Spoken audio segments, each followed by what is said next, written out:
तो दोस्तों आज हम बात करने वाले हैं अप्लाइड केमिस्ट्री फर्स्ट।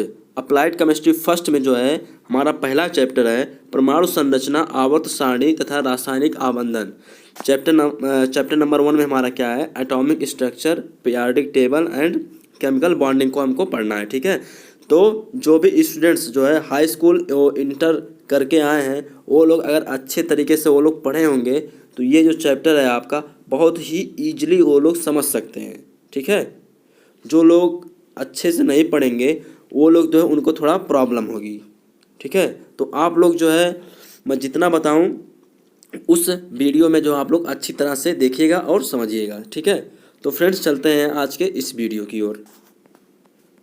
ठीक, तो हमारा चैप्टर नेम क्या है, परमाणु संरचना, एटॉमिक स्ट्रक्चर। ठीक है, और देख लीजिए यहाँ पर कहने का मतलब परमाणु संरचना और आवर्त सारणी तथा रासायनिक आबंधन में हमको पढ़ना क्या क्या है।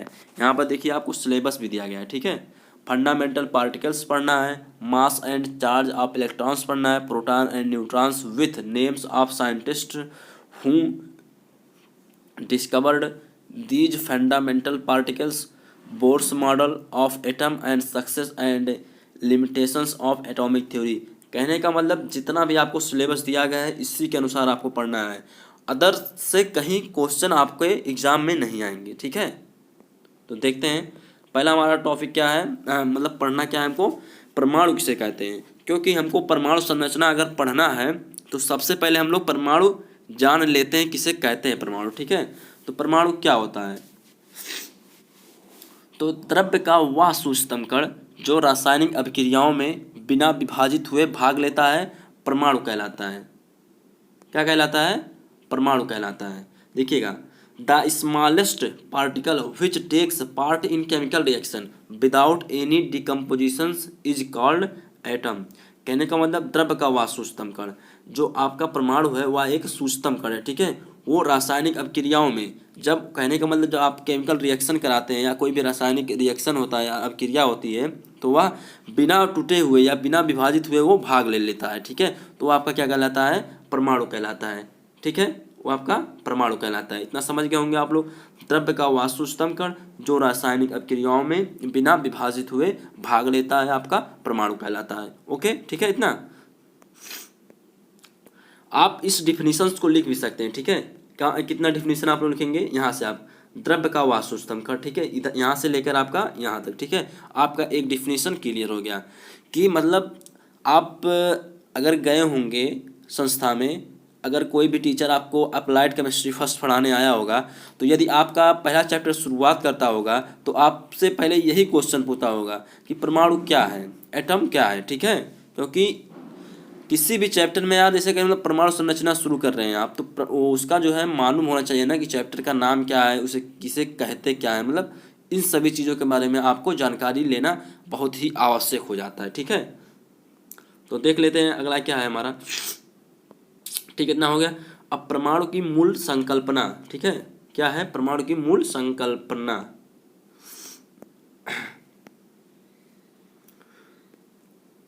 परमाणु की मूल संकल्पना क्या है, बेसिक कॉन्सेप्ट ऑफ एटम। 19वीं शताब्दी के अंत में अंतिम दशक में वैज्ञानिक जॉन डाल्टन ने सन 1808 में एक सिद्धांत प्रस्तुत किया था जिसे डाल्टन का परमाणुवाद कहते हैं। देखिएगा, 19वीं शताब्दी के अंतिम दशक में वैज्ञानिक जॉन डाल्टन ने सन 1808 में एक सिद्धांत प्रस्तुत किया था जिसे डाल्टन का परमाणुवाद कहते हैं। ठीक, इस सिद्धांत के अनुसार किसी तत्व के सभी परमाणु भार व आकार में समान होते हैं तथा परमाणु अविभाज्य होता है। देखिएगा, यहाँ पर जो डाल्टन जी ने कहा है कि 19वीं शताब्दी के अंत में जो उन्होंने बताया कि जो परमाणु क्या है, अविभाज्य है। ठीक है, लेकिन आगे जाकर क्या हुआ है, परमाणु क्या बताया गया है, परमाणु विभाज्य है। ठीक है, तो यहाँ पर 19वीं शताब्दी में जो डाल्टन ने बताया कि क्या है, परमाणु अविभाज्य है। ठीक है, इतना तो क्लियर हो गया होगा। और देखते हैं आगे क्या है। 20वीं शताब्दी के शुरू में J Thomson, Rutherford, madam Curie and Chadwick आदि वैज्ञानिकों ने अपने प्रयोगों के आधार पर सिद्ध किया कि परमाणु क्या है, डिविजिबल है, विभाज्य है तथा सूक्ष्म कणों से मिलकर बना है। ये तो बात सही है। जो 20वीं शताब्दी के जो भी साइंटिस्ट थे, वैज्ञानिक थे, उन्होंने कहा जो है परमाणु क्या है, विभाज्य है, डिविजिबल है तथा सूक्ष्म कणों से मिलकर बना है, ठीक है। और देखिएगा 20वीं शताब्दी में तो इन साइंटिस्टों ने ये चीज़ बता दिया, ठीक है। और देखिएगा एक चीज़ मैं आपको बता देता हूँ बहुत ही अच्छी तरीके से, यहीं पर बता देता हूँ। ये आपका क्या हो गया, एटम हो गया, ठीक, एटम हो गया, ठीक है। एटम के कितने भाग, एटम के 2 भाग, ठीक है। एक आपका अस्थायी कण होता है, ठीक है, एक अस्थायी कण, एक अस्थायी कण। क्या होता है, एक अस्थायी होता है, एक अस्थायी कण होता है, ठीक है। और अस्थाई में आपका जो आता है, अस्थाई में कौन कौन से आते हैं, ठीक है। अस्थाई में आपका आ जाएगा एक मिनट लिख देता हूँ मैं। अस्थाई में आपका आता है इलेक्ट्रॉन आ जाता है, प्रोटॉन आ जाता है और न्यूट्रॉन आ जाता है, ठीक है। इसमें आपका क्या आ जाएगा, अस्थाई में मेजान आ जाएगा, पॉजिट्रॉन आ जाएगा, ठीक है। मतलब जो भी आते हैं, ठीक है, इतना मैं आपको बता दिया, ठीक है। समझ गए होंगे इतना आप लोग, ओके।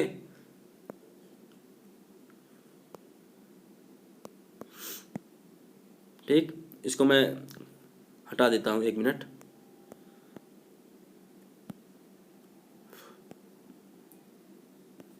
रुक जाइए, इसको मैं हटा देता हूँ 1 मिनट।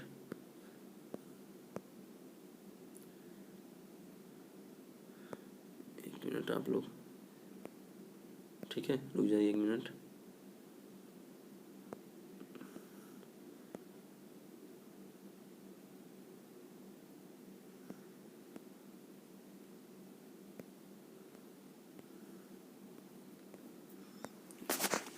ठीक है, तो इतना समझ गए होंगे आप लोग क्या होता है। देखिएगा यहाँ पर लिखा भी गया है, ठीक है। देखिएगा परमाणु में अस्थायी कण, इलेक्ट्रॉन, प्रोटॉन व न्यूट्रॉन होते हैं, ठीक है। इतना हो गया।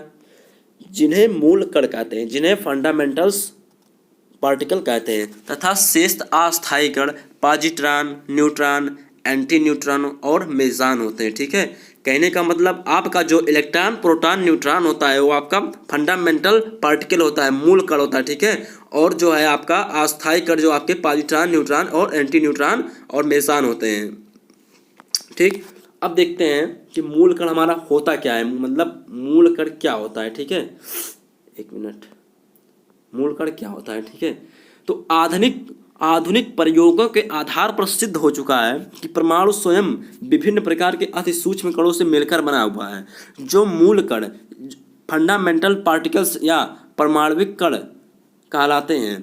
कहने का मतलब आधुनिक प्रयोगों के आधार पर यह चीज़ सिद्ध हो चुका है कि परमाणु जो है स्वयं विभिन्न प्रकार के अति सूक्ष्म कणों से मिलकर बना हुआ है। जो पहले साइंटिस्ट का एक चीज़ उनका कहना सत्य हुआ था कि जो परमाणु था आपका वो अति सूक्ष्म कणों से मिलकर बना हुआ है, ये बात उनकी सत्य थी। बट पहले के जो साइंटिस्ट थे ये चीज़ नहीं कह पाए थे कि जो है परमाणु विभाज्य है। वो लोग कह रहे थे कि क्या है, परमाणु अविभाज्य, ठीक है, वो कहते थे। बट जो आधुनिक में जो साइंटिस्ट आए, मॉडर्न युग में जो साइंटिस्ट आए, उन्होंने बताया कि परमाणु विभाज्य है, ठीक है, ओके। इतना तो आपको क्लियर हो गया, ठीक है। तो मूल कणों में कुछ अस्थायी और शेष अस्थायी कण होते हैं। इलेक्ट्रॉन, प्रोटॉन, न्यूट्रॉन परमाणु संरचना के प्रमुख मूल कण हैं, ठीक है। तो देख लेते हैं इलेक्ट्रॉन, प्रोटॉन, न्यूट्रॉन के बारे में जो है जान लेते हैं क्या क्या होता है। इलेक्ट्रॉन क्या है, प्रोटॉन क्या है, न्यूट्रॉन क्या है, ठीक है। तो इस चीज़ को पहले आप लोग जान लीजिए, ठीक है। इलेक्ट्रॉन क्या है, प्रोटॉन क्या है, न्यूट्रॉन क्या है, ठीक है। तो देखते हैं इलेक्ट्रॉन। तो इलेक्ट्रॉन का जो चार्ज होता है, आवेश होता है, वो क्या होता है, देखिएगा ई दिया है -1 ई पावर 0 है, ई के पावर माइनस नेगेटिव चार्ज। इसके द्वारा हम इसको रिप्रेजेंट या प्रदर्शित कर सकते हैं, ठीक है। उसका जो आवेश होता है इलेक्ट्रॉन का वो ऋण आवेश होता है, ठीक है। इतना तो क्लियर हो गया होगा। बट इसी प्रकार हम प्रोटॉन का देख लेते हैं, इसी प्रकार हम न्यूट्रॉन का देख लेते हैं। तो प्रोटॉन को भी हम अधिकतर अगर देखा जाए तो जो है हम इलेक्ट्रॉन को ई से, स्मॉल ई से रिप्रेजेंट करते हैं, एंड प्रोटॉन को स्मॉल पी से, एंड न्यूट्रॉन को स्मॉल एन से डिनोट करते हैं, ठीक है। और उसके बाद जो हमारा आवेश होता है, जो हमारा चार्ज होता है, वो इलेक्ट्रॉन का ऋण आवेश होता है, और प्रोटॉन का धनावेश होता है, और न्यूट्रॉन का उदासीन होता है, न्यूट्रलाइज होता है, ठीक है। अब इसका हम लोग द्रव्यमान देख लेते हैं। द्रव्यमान का यूज वहाँ पर होता है हमें किसी भी मतलब किसी भी नहीं, मतलब न्यूमेरिकल जब हम लगाते हैं, कुछ न्यूमेरिकल्स भी दिए गए हैं, हम आगे आपको बताएंगे। तो न्यूमेरिकल्स को जब हम लगाते हैं तो वहाँ पर जो है हमको जो है electron and proton and neutron का जो है द्रव्यमान की आवश्यकता हमें पड़ती है। ठीक है, तो इस चीज़ को इलेक्ट्रॉन प्रोटॉन का न्यूट्रॉन का आपको द्रव्यमान जो है आप लोग अवश्य ज्ञात करें। ठीक है, देखिएगा यहाँ पर इलेक्ट्रॉन का जो आपका द्रव्यमान होता है 9.10939 गुणे 10⁻⁻31 kg। ठीक है, एंड प्रोटॉन और न्यूट्रॉन का हमारा क्या है द्रव्यमान 1.67262 गुणे 10⁻27 kg। तो जो प्रोटॉन का है वो न्यूट्रॉन का है, इलेक्ट्रॉन का थोड़ा सा अलग है। ठीक है, समझ गए होंगे आप लोग। ठीक है, और देख लीजिए क्या है, इसकी खोज किसने की थी, इलेक्ट्रॉन की खोज किसने की थी, प्रोटॉन की खोज किसने की थी, न्यूट्रॉन की खोज किसने की थी। तो इलेक्ट्रॉन की जो हमारे खोजकर्ता थे जे टॉमसन थे, और किस सन में खोज किया 1897 में खोज किया। प्रोटॉन किस सन में खोजा गया 1919 ईस्वी में खोजा गया। कौन से साइंटिस्ट ने खोजा, ई रदरफोर्ड ने खोजा। न्यूट्रॉन की खोज किसने की, चैडविक ने की। कौन से सन में की 1932 ईस्वी में की। इतना तो आप लोग समझ गए होंगे। ठीक है, ये जो आपका इलेक्ट्रॉन प्रोटॉन न्यूट्रॉन आप डिनोट किससे करते हैं, इलेक्ट्रॉन को किससे डिनोट करते हैं, इसका आवेश क्या होता है, माइनस होता है, प्लस होता है, उदासीन होता है, इसका द्रव्यमान कितना होता है, और खोजकर्ता कौन है, सन कितना है, ये जितना है समझ लीजिए कि यहाँ से जो है ऑप्शन में जो मल्टीपल चॉइस क्वेश्चन आता है आपके पेपर में 10 नंबर का आता है, एक प्रत्येक क्वेश्चन एक एक नंबर का होता है। यहाँ से एक क्वेश्चन तो आना अति आवश्यक है, आएगा, आपकी बार भी आएगा। ठीक है, पूछ सकता है। ठीक है, और आगे हम लोग देख लेते हैं कैथोड किरणें तथा इलेक्ट्रॉन की खोज, cathode rays and discovery of electron. ठीक है, कैथोड किरणें तथा इलेक्ट्रॉन की खोज कैसे हुई, तो देखते हैं। सन 1859 में जूलियस पलकर ने ज्ञात किया किसी गैस में बहुत कम दाब। आप लोग को जो दिया गया है उस चीज़ को आप लोग बहुत ही अच्छी तरीके से पढ़िएगा। ठीक है, सन 1859 ईस्वी में जूलियस पलकर ने ज्ञात किया कि किसी गैस में बहुत कम दाब 0.011 mmHg जो पारा होता है उसको जो है Hg में मापा जाता है, और विद्युत विसर्जन करने पर विसर्जन नली में क्या विद्युत प्रवाह करने पर उसके विसर्जन नली में ऋण इलेक्ट्रोड से एक अदृश्य किरण पुंज निकलता है। क्या निकलता है, एक अदृश्य किरण पुंज निकलता है जो धन इलेक्ट्रोड एनोड की ओर चलता है। यहाँ पर देखिएगा आप लोग क्या कह रहा है, जूलियस पलकर ने ज्ञात किया, किसने ज्ञात किया, जूलियस पलकर ने ज्ञात किया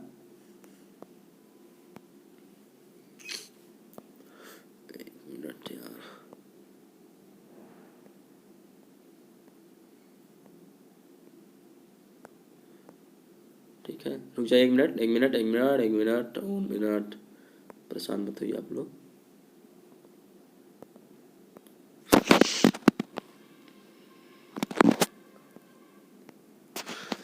ठीक है, एक मिनट। ठीक है, सन 1859 में जूलियस पलकर ने ज्ञात किया किसी गैस में बहुत कम दाब पर 0.011 mmHg पर विद्युत विसर्जन करने पर विसर्जन नली में ऋण इलेक्ट्रोड कैथोड से एक अदृश्य किरण पुंज निकलता है। तो देखते हैं क्या होता है। गैस में मतलब जूलियस पलकर ने ज्ञात किया किसी गैस में बहुत कम दाब 0.011 mmHg पर विद्युत विसर्जन करने पर, क्या करने पर, विद्युत विसर्जन करने पर विसर्जन जो नली होती है, नली में ऋण इलेक्ट्रोड से एक अदृश्य किरण पुंज निकलता है। देखिए आपका यहाँ पर जो है क्या है, ऋण इलेक्ट्रोड है। ठीक है, यहाँ से एक अदृश्य किरण पुंज निकल रही है जो धन इलेक्ट्रोड की ओर चलता है। कहाँ पर चलता है, जो धन इलेक्ट्रोड की ओर चलता है, और कैथोड के सामने वाली कांच की नली की दीवार पर जो है हरे रंग की प्रतिदीप्त उत्पन्न करता है। क्या करता है, हरे रंग की प्रतिदीप्त उत्पन्न करता है। कैथोड से निकली ये अदृश्य किरणें कैथोड किरणें कहलाती हैं। क्या कहलाती हैं, कैथोड किरणें कहलाती है। ठीक है, ओके, इतना समझ गए होंगे आप लोग। एक मिनट, ठीक है, इतना हो गया क्लियर आपका। अब इसके देख लेते हैं प्रॉपर्टीज ऑफ कैथोड रेज, इसके गुण क्या है। ठीक है, गुण क्या है, प्रॉपर्टीज क्या है। तो विलियम क्रुक्स, हेटॉर्फ, मिल्कन, जे टॉमसन और कई अन्य वैज्ञानिकों ने कैथोड किरणों के गुणों का अध्ययन किया और निम्नलिखित निष्कर्ष दिए। तो देखिएगा, जो कैथोड किरणें हैं किसे कहते हैं, इसकी खोज कैसे हुई। यहाँ से क्वेश्चन आपका 2 नंबर में भी पूछ सकता है, 5 नंबर में भी पूछ सकता है, ठीक है। कैथोड किरणें पूछ लेगा कि कैथोड किरणों की खोज कैसे हुई और इसकी प्रॉपर्टीज के बारे में बताइए। प्रॉपर्टीज के बारे में कैथोड हो गया, एनोड हो गया, यहाँ से एक क्वेश्चन आना कन्फर्म है, कोई काट नहीं सकता, ठीक है। यहाँ से एक क्वेश्चन आएगा आपका, प्रत्येक वर्ष क्वेश्चन आता है, घुमा फिरा देगा क्वेश्चन जो है आपका घुमा देगा फिरा देगा, बट क्वेश्चन वहां से एक क्वेश्चन आना निश्चित है। ओके, अब देख लेते हैं कैथोड किरणों की जो प्रॉपर्टीज क्या है। तो कैथोड किरणों की प्रॉपर्टीज में है, देखते हैं। पहला हमारा क्या है, कैथोड किरणें के मार्ग में कोई धातु रख देने पर जब कैथोड किरण एनोड की तरफ जाता है, क्या होता है, जब कैथोड की किरण एनोड की तरफ जाता है तो धातु रख देने पर उस धातु की छाया कैथोड के सामने वाली नली की दीवार पर पड़ती है और इससे सिद्ध होता है कि कैथोड किरणें एक सीधी रेखा में चलती है। इस जो डिफिनीशन नहीं, जो ये वर्ड लिखा गया है, जो ये शब्द लिखे गए हैं, आप इसको आप लोग जो है प्रैक्टिकली कर सकते हैं, बट आपके वहाँ प्रैक्टिकली आपको कराया नहीं जाता, ठीक है। कि कैथोड किरणें क्या करती हैं, कैथोड किरणें के मार्ग में कोई धातु रख देने पर उस धातु की छाया कैथोड के सामने नली की दीवार पर पड़ती है। इससे सिद्ध होता है कि कैथोड किरणें एक सीधी रेखा में चलती हैं, ठीक है। और अगला हमारा क्या है, कैथोड किरणें के मार्ग में हल्की पहिएदार वस्तु रखने पर वह घूमने लगती हैं।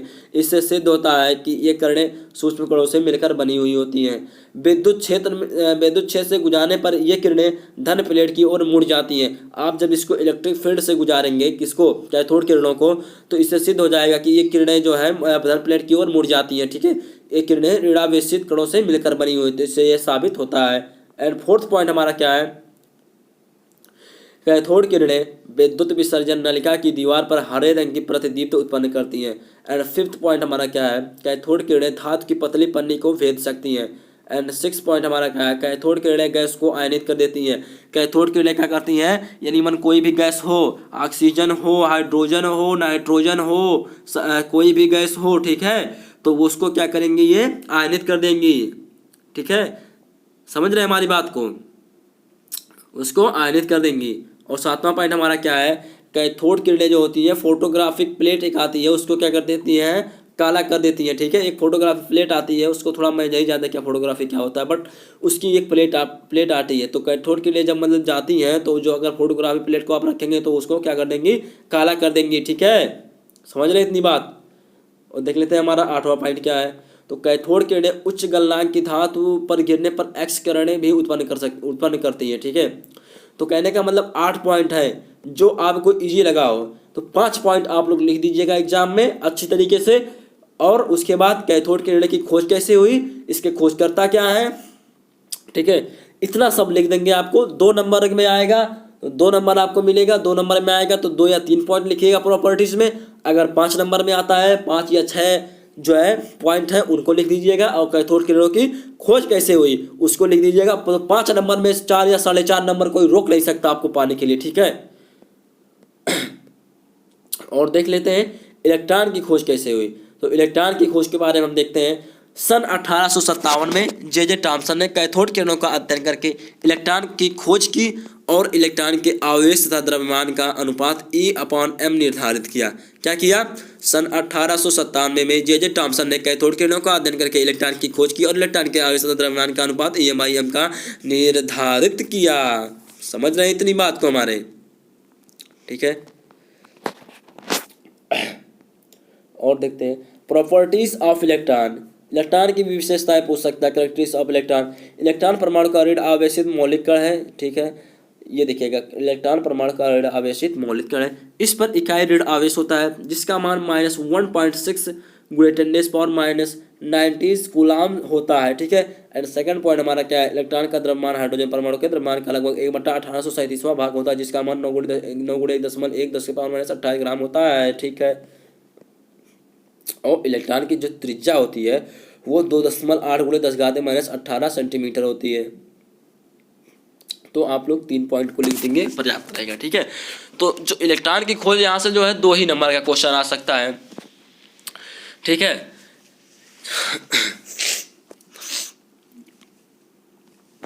ये डिपेंड करता है कि आपके किताब में कितना दिया है। अगर जो है आपकी किताब में ज़्यादा थ्योरी दी रही थी, जैसे इलेक्ट्रॉन में जो है कम थ्योरी दिया है, ठीक है, इलेक्ट्रॉन के बारे में, तो वहाँ से 2 ही नंबर का आएगा, ठीक है। अगर लॉन्ग लॉन्ग दिया होता है या थोड़ा ज़्यादा समझाया होता, डीपली उसके बारे में नॉलेज दिया होता, तो वहाँ से जो है 5 नंबर भी आ सकता है, ठीक है। आगे देख लेते हैं, कैनाल किरणें अथवा धन किरणें तथा प्रोटॉन की खोज।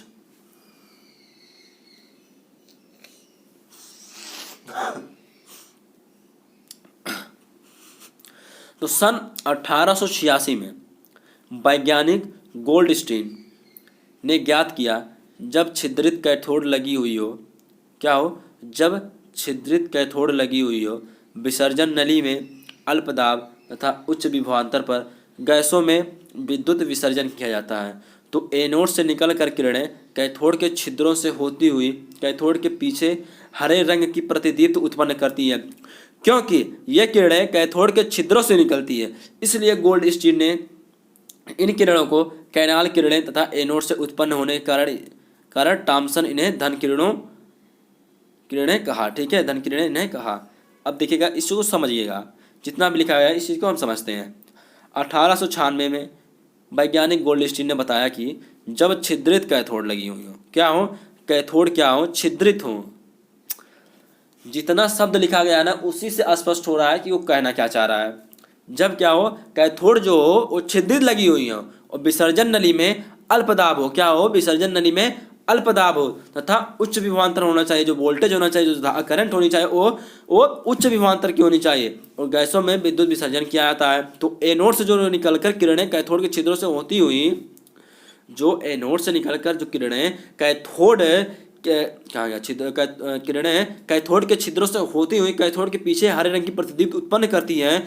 क्योंकि ये किरणें कैथोड के छिद्र से निकलती हैं, इसलिए गोल्डस्टीन ने इन किरणों को कैनाल किरणें तथा एनोड से उत्पन्न होने के कारण थॉमसन ने इन्हें धन किरणें कहा, ठीक है। अब देख लेते हैं प्रॉपर्टीज क्या है इसका, कैनाल किरणों की प्रॉपर्टीज क्या है, ठीक है। तो पहला हमारा क्या है, कैनाल किरणों के मार्ग में कोई धातु रख देने पर उस धातु की छाया सामने वाली दीवार पर पड़ती है। इससे सिद्ध होता है कि कैनाल किरणें एक सीधी रेखा में चलती हैं। तो चाहे कैथोड हो गया चाहे कैनाल हो गया, दोनों रेखाएं जो होती हैं सीधी रेखा में चलती हैं, ठीक है। और देखते हैं, कैनाल किरणें के मार्ग में हल्की पहिएदार वस्तु रखने पर वह घूमने लगती है। इससे सिद्ध होता है कि ये किरणें सूक्ष्म कणों से मिलकर बनी हुई है। देखिएगा, जो पहला पॉइंट उसमें था, कैथोड रेज में था, उससे का जो पहला पॉइंट था और दूसरा पॉइंट था, इसमें भी वही पहला पॉइंट और दूसरा पॉइंट क्या है आपका, सेम है, ठीक है। एंड थर्ड पॉइंट हमारा क्या है, ये किरणें वैद्युत क्षेत्र से गुजरने पर रेड प्लेट की ओर मुड़ जाती हैं। इससे सिद्ध होता है कि ये किरणें धन आवेशित कणों से मिलकर बनी हुई हैं, ठीक है। और ये किरणें वैद्युत क्षेत्र से गुजरने पर रेड प्लेट की ओर मुड़ जाती हैं। इससे सीधा की धन किरणें आवेशित किरणों से मिलकर बनी है। ये किरणें क्या करते हैं, फोटोग्राफिक प्लेट को प्रभावित करती हैं। इनकी वेदन क्षमता कैथोड किरणों की तुलना में कम होती है। ये किरणें प्रतिदीप्त और स्फुरदीप्त उत्पन्न करती हैं, ठीक है। ये किरणें गैसों को क्या करती हैं, ये भी जो है गैसों को आयनित कर देती हैं। और प्रोटॉन की खोज में हम देख लेते हैं। तो सन 1919 में वैज्ञानिक अर्नेस्ट रदरफोर्ड ने इन किरणों का अध्ययन किया करके प्रोटॉन की खोज की तथा नाइट्रोजन तत्व पर अल्फा कणों की प्रवाहित करके प्रोटॉन को प्राप्त किया, ठीक है। और प्रोटॉन की जो है प्रॉपर्टीज क्या है, प्रोटॉन का परमाणु धन आवेशित मौलिक कण है। इस पर कई इकाई धन आवेश होता है, जिसका मान जो है 1.6 -19 कूलाम होता है, इसमें प्लस में होता है। और प्रोटॉन का द्रव्यमान जो हाइड्रोजन परमाणु द्रव्यमान के लगभग बराबर होता है, जिसका मान इतना नहीं 1.6726 × 10⁻24 ग्राम होता है। प्रोटॉन की त्रिज्या लगभग 10⁻13 सेंटीमीटर होती है। तो फ्रेंड्स, इतना आप लोग समझ गए होंगे। आज हमने बताया परमाणु क्या होता है, परमाणु को कितनों भागों में बांटा गया है, और कैथोड किरणें क्या है और कैनाल किरणें क्या है, ठीक है। इलेक्ट्रॉन की खोज कैसे हुई, प्रोटॉन की खोज कैसे हुई, ठीक है। इन सभी चीज़ों के बारे में हम बता दिया। अगले वीडियो में हम बताएंगे कि न्यूट्रॉन की खोज कैसे हुई, और कल्ले जो है मतलब थोड़े थोड़े में जो है कदमों से जो है हम बढ़ते चलेंगे आराम आराम से, इसमें कोई दिक्कत की बात नहीं है, ठीक है। तो आप लोग वीडियो को कंटिन्यू देखते रहिए, और हमारा यही कहना है कि आप लोग जो है वीडियो को अधिक से अधिक शेयर कीजिए। जितना ज़्यादा आप लोग शेयर करेंगे, जितना ज़्यादा व्यूज आएगा हमारे चैनल पे, उतना ही समझ लीजिए कि वीडियो आपको बहुत ही अच्छी से अच्छी मैं देने का प्रयास करूँगा, ठीक है। तो friends, thanks for watching this video. अगर वीडियो अच्छा लगे तो हमारे चैनल को आप लोग सब्सक्राइब करें, लाइक करें, शेयर करें। धन्यवाद दोस्तों, और लौटते हैं हम अगले वीडियो में।